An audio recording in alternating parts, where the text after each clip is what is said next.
Hello, welcome to 5 Minutes on Properties in Montenegro.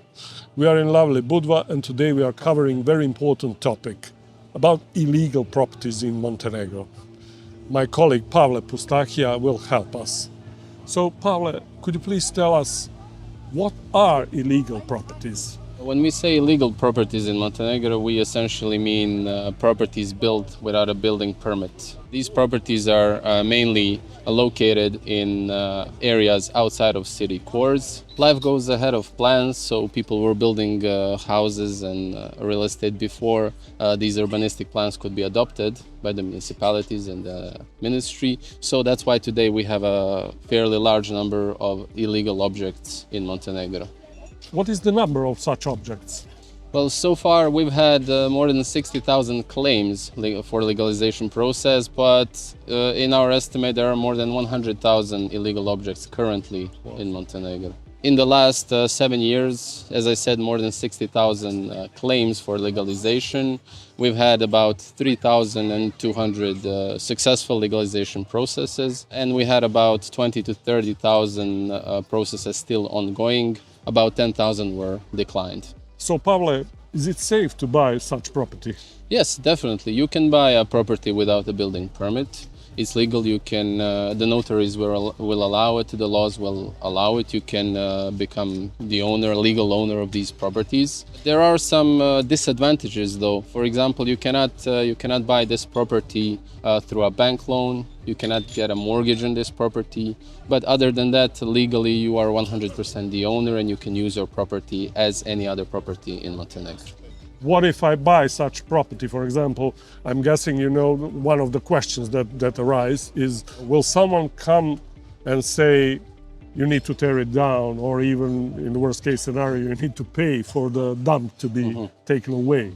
Well, there are a few aspects to take care of first, and to do due diligence when buying a property such as the one without the permit.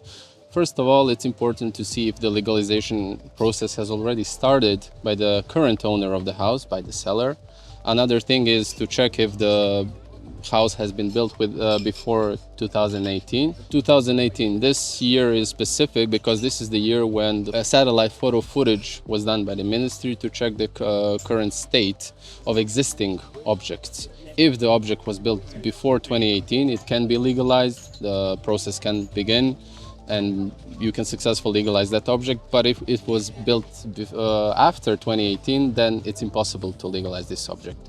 Another thing to consider are the costs of legalization, which will arrive when you decide to legalize this object. I remember that I heard that it is very important for the object not to be in a specific area which has been planned for certain infrastructure, major infrastructure objects and facilities. In that way, that it couldn't be legalized if it's planned, for example, to be built on a future road or a future power plant or something like that. Exactly, it's very important if there is an existing urbanistic plan for a certain area. It's important to check what's the purpose of a certain area, to check if that area has been designated for a future project or a road or anything like that, which was designated by the municipality or the ministry. So I'm guessing that this is something that definitely should be done by a lawyer, Montenegrin lawyer. Definitely, that's something that has to be done by a lawyer, by a person who has actually the knowledge and experience to deal with such cases. These are the documents that need to be checked by knowledgeable people in order to eliminate any kind of danger in the future legalization process. What were the results of the legalization that started in 2020? So the legalization campaign started about 5-6 years ago by the ministry. There has been more than 60,000 claims. About 3,000 have been successfully solved and legalized. But given the gravity of the situation and immense number of these objects, the ministry has come up with a new law, a new regulation to help with the efficiency and the speed at which these processes are being done. So we're expecting more decentralized approach to this issue when municipalities are going to have their legalization offices for smaller objects, such as houses, bigger houses up to 500 square meters. This will help with the efficiency, the number of processes will be done quicker. So, at the end of the day, I guess the final question would be, why would you even consider buying such property?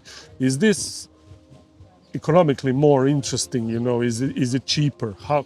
Most definitely, yeah. On average, objects without a permit are sold more affordably than objects with full permits. In my opinion, these advantages outweigh the disadvantages in purchasing this object, because mostly you can purchase a beautiful object at a lower price. So in purchasing an object without a permit, it's definitely the benefits are much larger than the risks involved. Okay, but as earlier explained, you need to have a legal consultant, knowledgeable legal consultant, who would advise and check, do all the due diligence, and check if this object can be really legalized. And it's very important for you for a potential buyer to understand what are the costs to be there in the future. This is something that could be deducted from the purchase price or negotiated, However, this is something that needs to be understood before purchasing. Yes, definitely, because before purchasing, you can actually get all the information from a lawyer, legal representative, who can put forward all the risks, all the details before you purchase, so you can actually make an educated decision in this matter. Thank you, Paolo. So, hopefully we managed to scratch the surface of such important subject. If you have any questions regarding the matter, please don't hesitate to contact us. Our contact details are in the description, and we'll be glad to help you out with this. Thank you. Bye. Okay.